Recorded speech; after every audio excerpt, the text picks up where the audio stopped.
大家好，今天呢看到网上这张图片呢是讲一个客户一个人说白就是说低价话费贪便宜，因为便宜然后去充了这个话费可能充了还不止一笔，手机号码被封号了冻卡了，然后让他去营业厅办理，营业厅办理之后呢，什么都带上去了还是不能付机这样的话你不是完蛋了你这个手机号码收不到验证码，打不到电话。对人的影响很大的包括银行卡那个有些时候付款转账都要验证码那真的是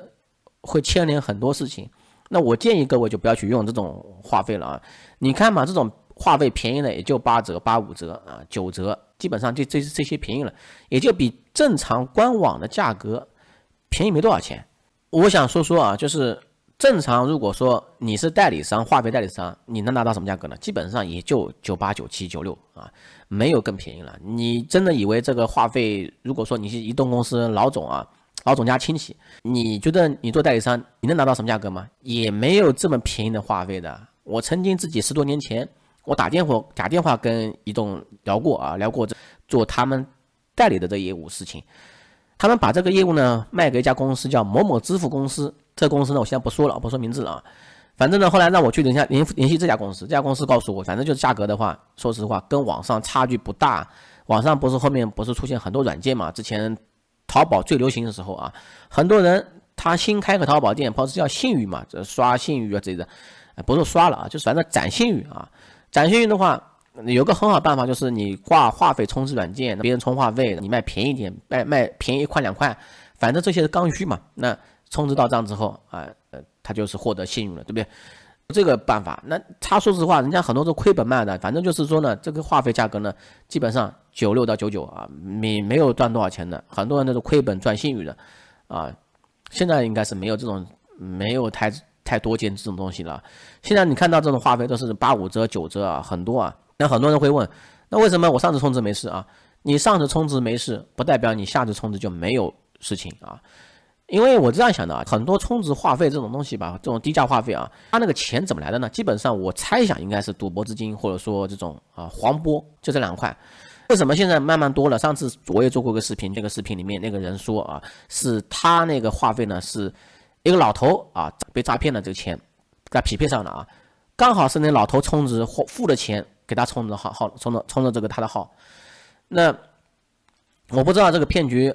或者说这个基金匹配上会不会有诈骗分子也开始玩这种东西了所以说呢，到最后很有可能慢慢扩散出来了。因为现在这种银行卡管得很严，网银转账开电话卡管得真的确实很严，所以说诈骗分子呢也在找办法找这种洗钱办法。我觉得这种用话费去洗钱这种应该是会被他们盯上了。那所以说呢，你不要做这种的帮凶或者说你被动式的去帮他们这种东西是吧？而且呢，就算你无心之过，就为了便宜一点、优惠一点，你到时候如果说话费资金来源有问题你会很麻烦。就像这个人被停机之后，银行转账有些时候会出现验证码，到时候就麻烦死了。曾经还有这些人在我上次视频下面有评论就说呢，跟我说有呢还是有低价话费的，但是呢你不能说完全人家是一种骗局。我这样说吧，说你说的那些营销活动低价话费，比如说联通公司28号会员日中国银行 APP 里面也有便宜的话费，包括我自己用的农业银行20减10的话费也有5折那但是这种是不是批量话费它是限次、限额、限定数量的，你只能用2次优惠名额或者说限次就是会抢的名额，你必须在这个时间点去抢购名额是有限的。人家银行不可能做慈善活动天天给你5折话费，不可能事情嘛。这种的话只是人家搞营销活动对吧？你看这种低价话费吧，这种话费为什么说它有问题呢？第一个，移动公司老总拿不到这种话费；第二个的话，人家那个话费不是说今天我卖1次2次他是天天在卖的甚至说它的流水是非常大的他可能一天1万2万这种小意思的，真是一天10万都很正常，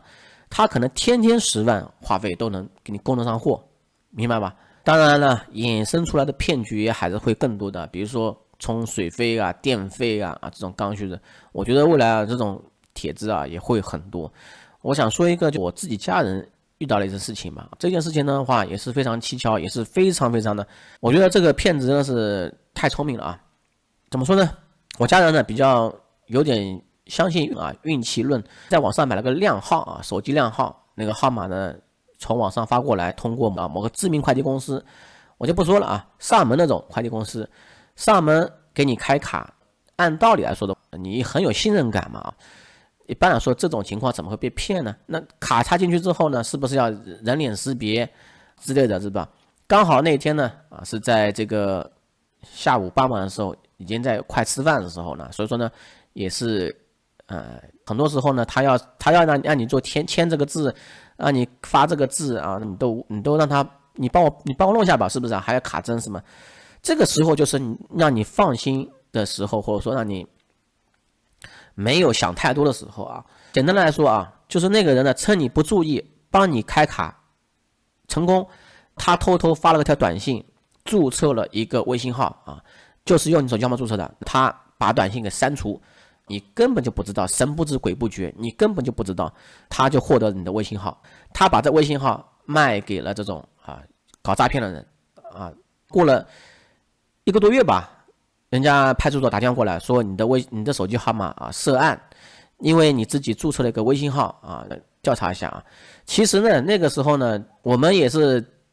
以为是这个号码曾经是有人用过的号码，所以说呢，这个号码是确确实实曾经有人用过啊。抖音这个号码你输进去手机号码的话，验证码上面是个抖音号啊，认为这个号码是不是之前那个主人他那个微信号是涉案的？其实不是的啊，其实是什么呢？是公安那边派出所那边已经把